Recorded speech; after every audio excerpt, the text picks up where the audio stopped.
इंतजार के बाद ग्रुप डी का नोटिफिकेशन फाइनली अब आ चुका है।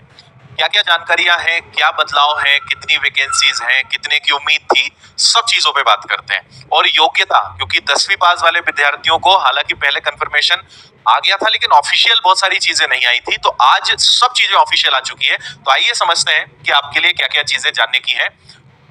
और ऑफिशियल आरआरबी की जो वेबसाइट है वहां पर भी आपको देखने को मिलेगा। तो जो नोटिफिकेशन है वो 28/12 मतलब इंडिकेटिव नोटिस जो है 28/12/2024 को इन्होंने जारी किया था। पब्लिकेशन 22 जनवरी 2025, ओपनिंग डेट 23 जनवरी से फॉर्म भरना स्टार्ट हो रहे हैं। और अगर लास्ट डेट की हम बात करते हैं, क्लोजिंग डेट की, तो 22 फरवरी तक जो है आप इसके फॉर्म भर पाएंगे। एग्जाम डेट के बारे में अभी कोई भी इंफॉर्मेशन यहाँ पर नहीं है। और अब आते हैं हम दूसरे मुद्दे पर कि वैकेंसीज कितनी है, क्योंकि एक बार लगभग 57,000 के आसपास वैकेंसीज का भी आ गया था कि इतनी वैकेंसीज रहने वाली है।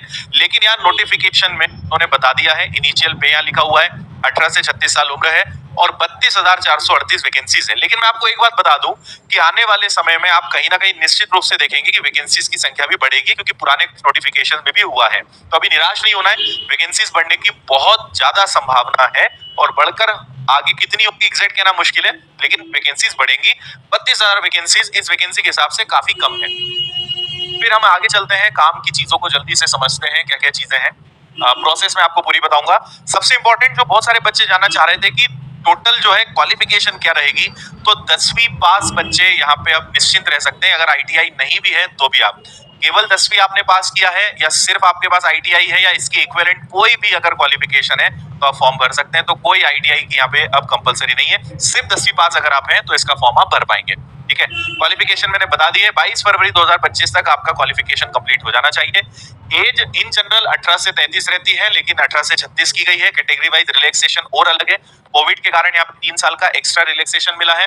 बाकी OBC non creamy layer 3 years, ST SC को 5 इयर्स, फिर जो एक सर्विसमैन है उनके लिए यहाँ पे और ज्यादा सुविधाएं रहेंगी, एज रिलैक्सेशन रहेगा।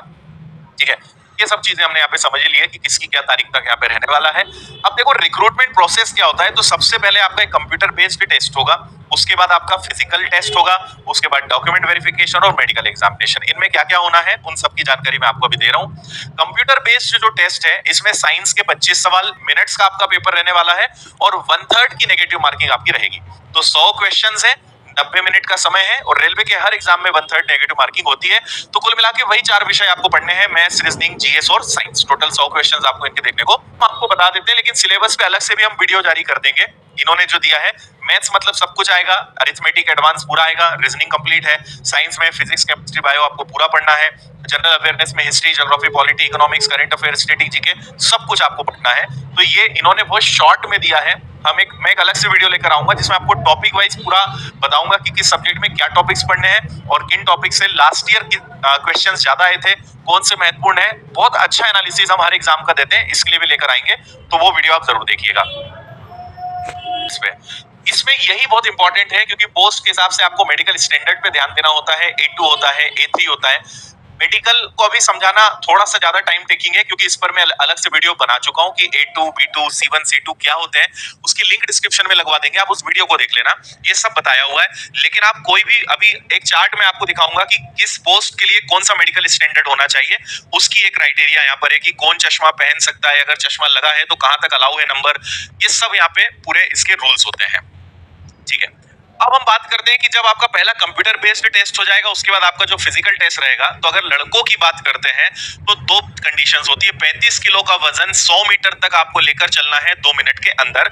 इसके बाद 1000 मीटर की रनिंग जो 4 मिनट 15 सेकंड में करना है। दोनों चीजें आपको करनी है। लड़कियों के लिए 20 किलो का वजन 100 मीटर 2 मिनट में आपको लेकर चलना है और 1000 मीटर की वही रनिंग 5 मिनट 40 सेकंड में करना है। ये सभी के लिए कंपलसरी है, लेकिन ये क्वालिफाइंग है, इसके कोई मार्क्स नहीं होते हैं। इसके बाद आपका डॉक्यूमेंट वेरिफिकेशन, मेडिकल एग्जामिनेशन हो जाएगा, सारी चीजें